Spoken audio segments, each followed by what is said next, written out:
জানাতে মৌলভীবাজার থেকে যুক্ত হচ্ছেন আব্দুর রব। আব্দুর রব, জানাবেন মৌলভীবাজারে পর্যটকরা কেমন এনজয় করছেন, সব মিলিয়ে কেমন অবস্থা পরিবেশ, সবকিছু বলবেন।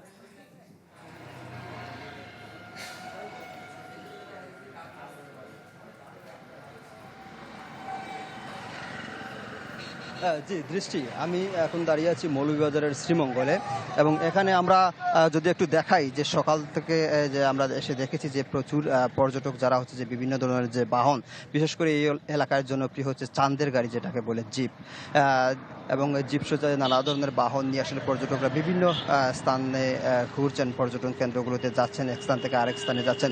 গত 2 দিন যদি আমরা বলি যে আমরা স্থানীয় দর্শনার্থীদের ঘুরতে দেখেছি এবং আজকে থেকে প্রচুর পর্যটক এই অঞ্চলে এসেছেন এবং আগামীকালকেও এই পর্যটকরা থাকবেন।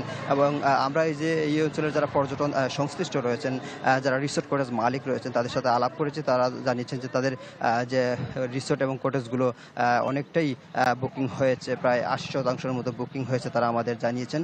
এবং এই মৌলভীবাজার এবং এই যে শ্রীমঙ্গল অঞ্চল, এই অঞ্চল আসলে প্রাকৃতিক পর্যটন কেন্দ্র নির্ভর এবং এখানকার যে চা বাগানের যে নান্দনিক সৌন্দর্য পর্যটকরা উপভোগ করতে আসেন।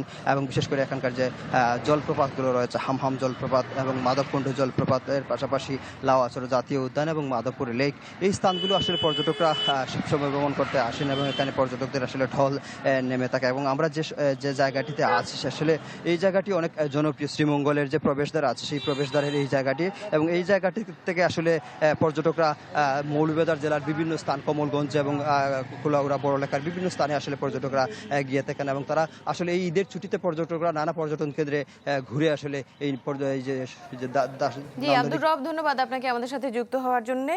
শ্রীমঙ্গল থেকে যুক্ত হয়েছিলেন আব্দুর রব। Furniture just smarter, JMG furniture.